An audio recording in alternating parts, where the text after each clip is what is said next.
Hey everyone, this is PJ, your GM for the Pathfinder 2nd Edition show, Edge of Legend, and this is what you missed on Episode 7.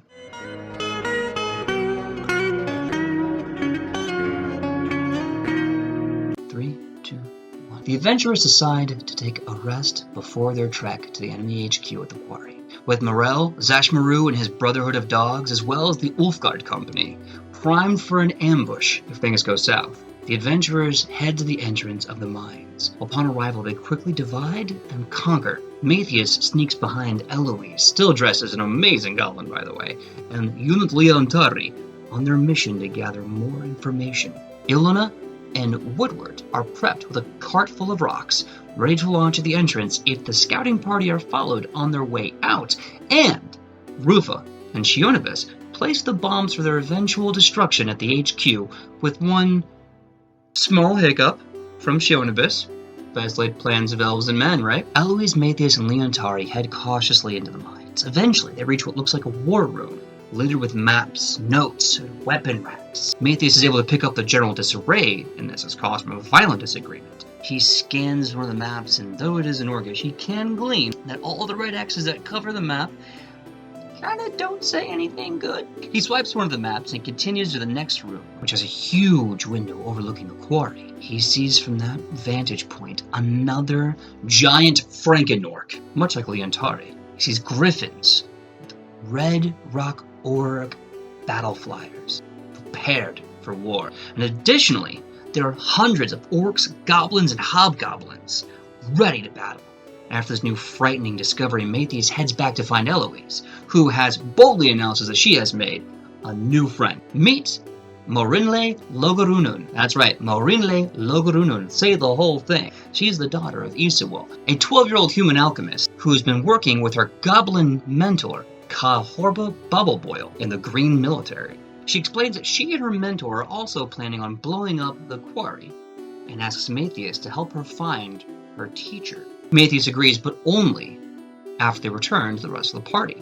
Upon returning to everyone, Matthias hands the map to Shionibus, who quickly realizes that this is a plan for world domination. The circled sections of the map are orc territories that are being chosen for diplomatic action. It appears most other tribes are not on board yet. However, the army appears to be continually pressuring them. Now, it is blatantly clear that this destruction of the headquarters is imperative to snuffing out a complete world war. Orcs, hobgoblins, and goblins versus everyone else. Morinle suggests combining forces and blowing the quarry from the inside, but they need to help her find Kahorba Bubbleboil. They agree, but before they descend into the mines again, the adventurers disguise Shionibus as the new and improved General Korokos. Using Rufus' outstanding and insanely high cosplay skills, they give her a DC 34 disguise. Upon finishing this masterpiece, they head back into the headquarters. When they reach the end of a long hallway, a bright burning light fills their eyes, and the adventurers see the army has begun an assembly. We see a rather unenthused Kahorba Bubbleboil amongst the spattering of goblins. Woo! Yay!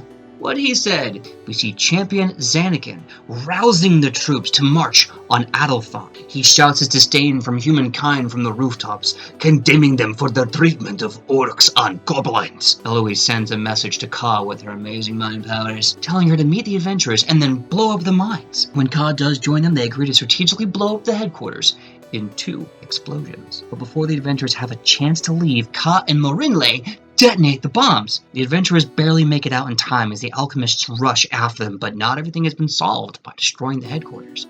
Morinle remembers that Champion Zanakin had a secret escape route in the bottom of the quarry near a ravine. Just as they learn this, they see one griffin rider in the air, and they can see Champion Zanakin emerge from a tunnel with 2 badly injured orcs. Ilona has the brilliant idea to use Leontari to hit the griffin rider out of the sky, but discovers then that he's trapped with the other new unit, Lova, in the rubble. Morinle uses some of the explosives to free them, just as they're about to fight to the death, but Shionibus quickly wins the other one over, and then orders them to aim their attention to Zanakin, with Shionibus and Woodward mounting these 2 new units, Leontari and Lova. Woodward proudly announces, "It's over, we got the high ground, Anakin." Yeah, he said that. As Anakin sees them, he puts his spear into the air with a mighty rage, thrusts it deep into the earth, throws his hands to the skies above, and then shouts for a parley. Now, the adventurer is about to negotiate with their most dangerous enemy to date. This is where we end Episode 7 of Edge of Legend. So make sure to tune in 8 p.m. Pacific Standard Time at our channel, Nat20 Productions Official, on Twitch to catch the newest episodes of Edge of Legend as they happen, see what happens next, and we look forward to seeing you in the chat as you become legends right along with us. See you next time. Thank you for watching. See you then.